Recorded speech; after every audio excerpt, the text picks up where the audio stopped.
کہ رمضان المبارک کے روزے اور پنجگانہ نماز عاشورے اور یوم عرفہ کے روزوں سے کہیں زیادہ عظیم المرتبہ اور عظیم القدر ہیں.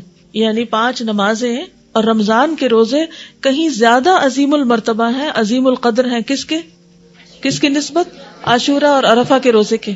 ایک رمضان سے دوسرے رمضان اور ایک نماز سے دوسری نماز کے درمیان کے گناہوں کا کفارہ اسی وقت ہے جب کہ بندہ کبیرہ گناہوں سے اجتناب کرے.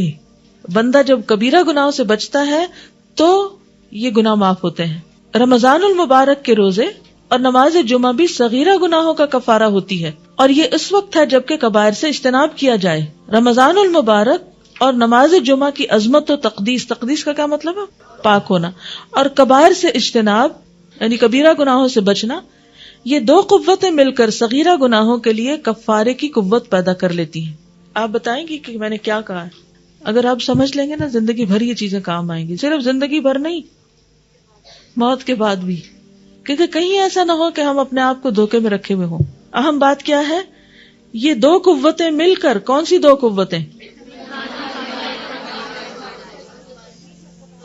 نمبر 1 رمضان کے روزے رکھنا، جمعہ پڑھنا. نمبر 2 کبائر سے بچنا. ایک مثبت کام ہے اور ایک کام کرنا ہے اور ایک کسی کام سے بچنا ہے.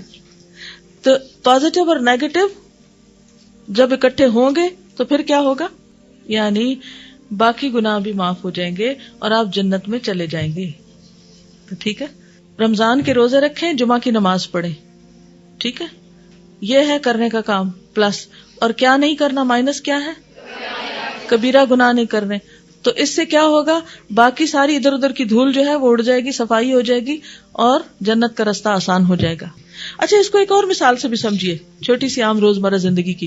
مثلا آپ کے پاس ایک پورا ٹب ہے صاف پانی کا، اس میں ایک قطرہ پیشاب ڈال دیتے ہیں.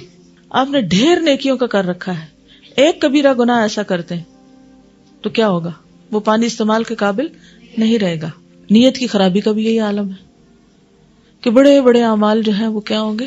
کوئی وزن ہی نہیں ہوگا ان کا، ضائع ہو جائیں گے. کیا ضروری ہے؟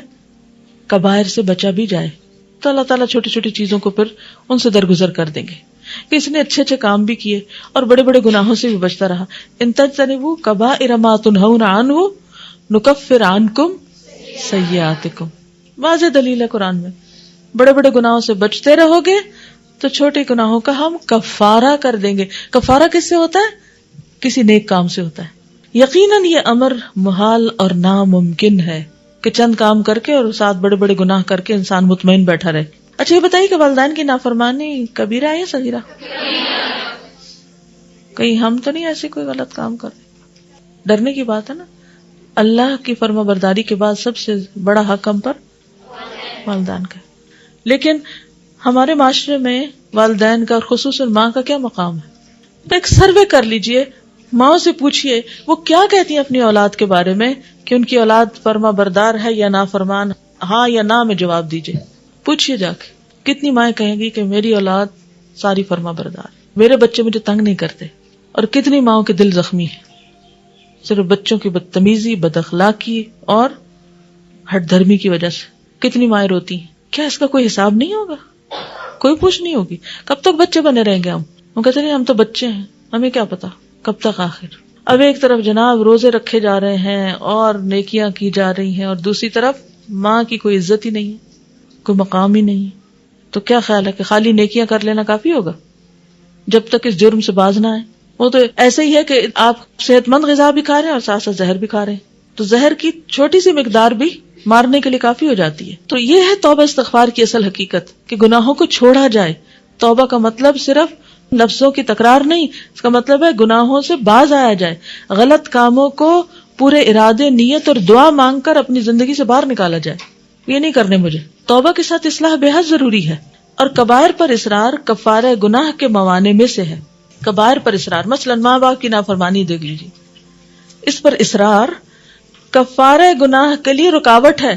توبہ استغفار کے راستے، توبہ استغفار بھی تو دعا ہی ہے نا ایک، اس کے راستے میں رکاوٹ کیا چیز بن جاتی ہے؟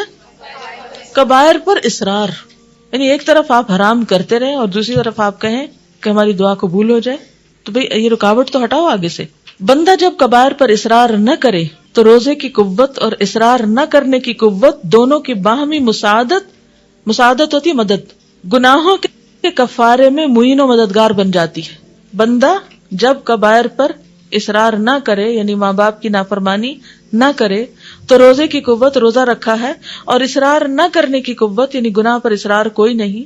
یہ دونوں قوتیں ایک دوسرے سے مل کر کیا کرتی ہیں؟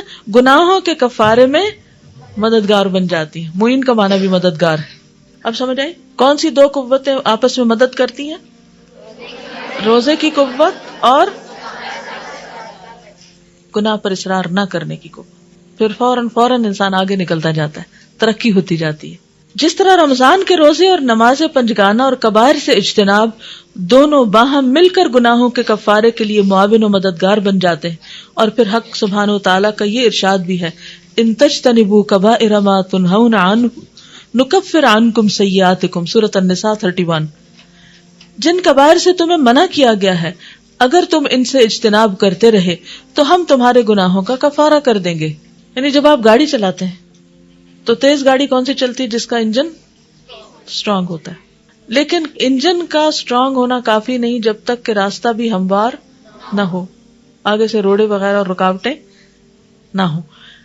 تو بالکل اسی طرح اگر ہم سمجھتے ہیں کہ ہم نے ایمان کا فیول بھر لیا ہے اور ہم سٹرونگ ہو گئے، ہمارا انجن جو ہے وہ مضبوط ہے، لیکن ساتھ جو گناہ کرتے جا رہے ہیں وہ کیا کر رہے ہیں؟ راستے میں رکاوٹیں ڈالتے ہیں، روڑے. سپیڈ تیز نہیں ہو سکتی نیکیوں میں آگے بڑھنے، ففروا الی اللہ نہیں ہو سکتا. پھر